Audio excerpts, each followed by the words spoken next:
සුබ දවසක් වේවා සියලු දෙනාටම. කොරටුව YouTube channel එකට ඔයාලා සාදරයෙන් පිළිගන්නවා. මම මේ කෙටි වීඩියෝවක් අරගෙන ඉන්නේ ඔයාලත් එක්ක.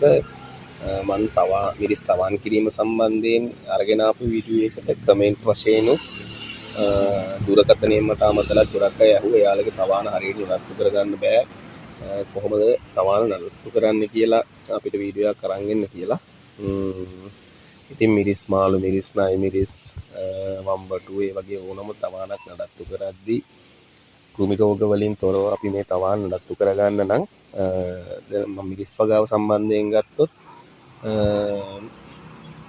සාමාන්‍යයෙන් බීජ සිටවල දින 7ත් 15ත් අතර කාලයේදී සාමාන්‍යයෙන් 90%කටත් වඩා බීජ පැලවෙනවා. අපි CIC හේලිස් වගේ සමාගමකින් MICH මිරිස් බීජ පැල කරගත්තොත් ඊට පස්සේ අපි මේ තවාන කෘමි රෝගයක් එන්නේ නැතුව නඩත්තු කරගන්න ඇබමැක්ටින් අඩංගු කෘමිනාශකයක් සහ ඉමිඩක්ලෝපීඩ් කියන කෘමිනාශකය දින 5න් 5ට මේ තවානට ස්ප්‍රේ කරගෙන යන්න ඕන. එතකොට කොළ කොට වීමකින් තව අපිට මේ ඔයාලා දකින්න විදිහට ලස්සන පැල තවානේදී අපිට හදා ගන්න පුළුවන්.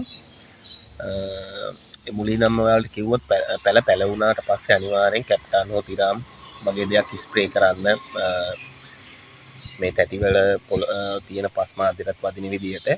ඊට පස්සේ දින 3කින් වගේ ඇබමැක්ටින් අඩංගු කෘමිනාශකයක් යොදා ගන්න. එතන ඉඳලා දින 5න් 5ට ඇබමැක්ටින් අඩංගු කෘමිනාශකයක් ඉමිඩක්ලෝපීඩ් ඒ විදිහට ගහගෙන යන්න. සාමාන්‍යයෙන් දින 28ක් 47 අතර වගේ පැල තමයි අපි සිටුවීමට යොදාගන්නේ. ඔයාලා අනිවාර්යයෙන් මේ කෘමිනාශක දෙක ගහන් යද්දි ඔයාලට කෘමි රෝග වලින් තොරව මේ තවාන නඩත්තු කරගන්න පුළුවන්. ඒත් එක්කම ඒ අතරමැදට සාමාන්‍ය වාර 3ක් විතර ඔයාලා ඇල්බර්ට් සොලියුෂන් කියන දියර පොහොර එක යොදා ගන්න. එතකොට පැල හොඳට දිරිමත්ව ලෙඩ රෝග වලට ඔරොත්තු දෙන විදිහට ඉතාමත්